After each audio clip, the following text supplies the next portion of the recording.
Mga igsoon, kay balo mo, karon ra gyud ang higayon nga naay usa ka Speaker of the House of Representatives nga mobisita dinhi sa atong syudad. Dili lang nga mobisita kundi muhatag og ayuda og mag-deliver og services sa more than 230 programs of the national government through 33 national government agencies. Kana siya nagpamatuod sa kabuutan o kamaayo sa ato ang Speaker of the House of Representatives, si Speaker Martin Romualdez.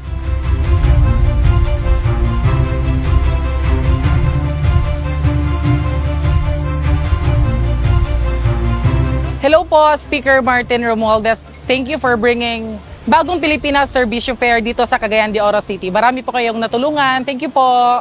Sana tuloy-tuloy na po ito ang programa nila para lahat po naman mahirap, matulungan po lalo na sa mga tapos palad.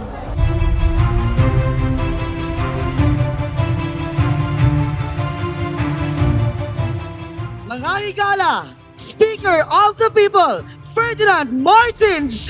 Romualdez! Napakasaya tayong lahat. Napakaganda talaga pag nagsasama-sama tayo. Nagwakay-wakay tayo ng bandila ng ating bansang Pilipinas. Dito nakakaisa tayo. Lahat ng problema at kayang-kaya natin masolbahan. Basta sama-sama tayo.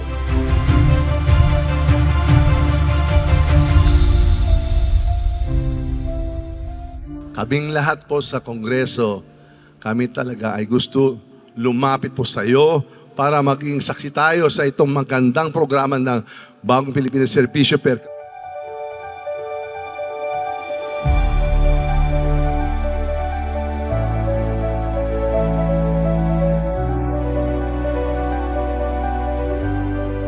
Kasama po natin ang mahal nating presidente kung araw-araw at gabi. Nag-iisip-isip kami paano natin ay papagandahan ang buhay ng mga kapwa nating Pilipino. Kaya dito po sa ating pagsamahan sa Kongreso, sama-sama din kami na gagawa kami ng batas. Yung batas ay yung sinasabing national budget. Meron pa rin tayo iba pa mga programa. At kami po, pumupunta naman dito sa Cagayan de Oro para makikita natin kung maayos ang pagbaba na itong mga programa. So far, nakikita natin sa 17 probinsya na to, bisita, gumaganda lalo kada bisita natin sa mga probinsya.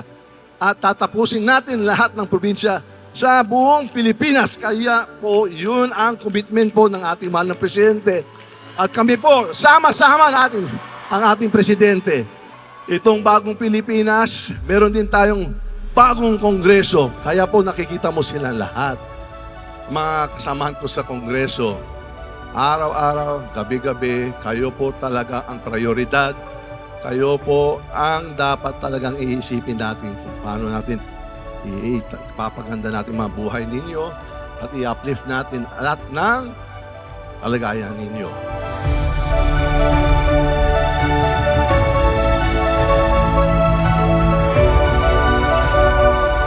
Asahan nyo na itong programa kay nakikita natin na masaya po kayo, itutuloy natin!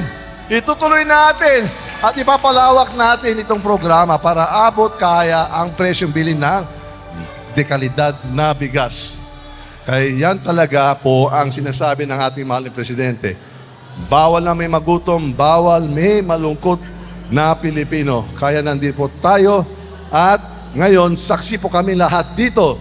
Lalo dito mga congressman na ilalagay natin ng mas malaking pondo dito sa itong programa para tuloy-tuloy.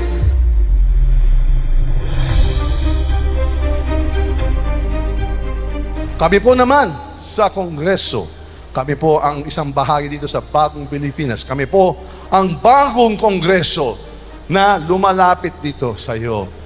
Miski itong mga kongresista dito, tiga Luzon, tiga Visayas, hindi lang tiga Mindanao, kami po ang lumalapit sa iyo para makikita natin, magiging saksi po kami sa itong mga nangyayari. Kung maayos ba ang administrasyon ng mga ibang mga departamento sa ahensya sa pag-implementasyon ng itong mga programa. Kaya po nakikita natin, maganda naman ang ginagawa, kaya itutuloy natin. Kahit kung nakikita, masaya po kayo, masaya din kami.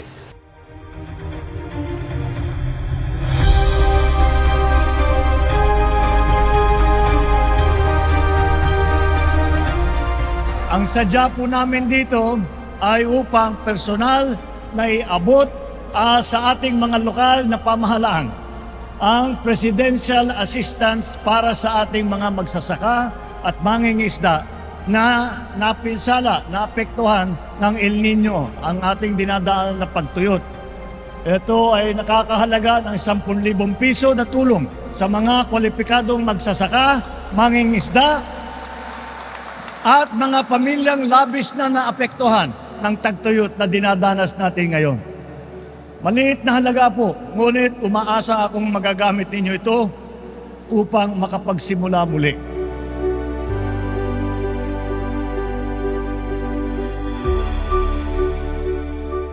Alam ko pong doble kayod ngayon ang mga magsasaka at mangingisda dito sa inyong lugar sa kabila ng epekto ng dulot ng El Nino.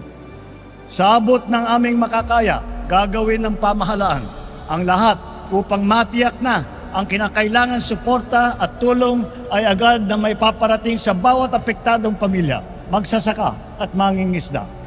Makakaasa naman ang lahat na hindi lamang sa panahon ng hirap ay nariyan ang inyong gobyerno.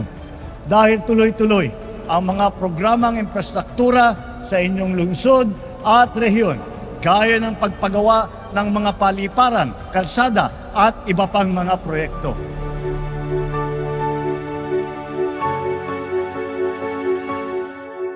Sa ating pagkakaisa at sama-samang pagkikilos, tiwala ako na magtatagumpay tayo sa mga hamong ating hinaharap at pagpatuloy ang pag-angat natin at pag-unlad sa Northern Mindanao. Sa inyong suporta,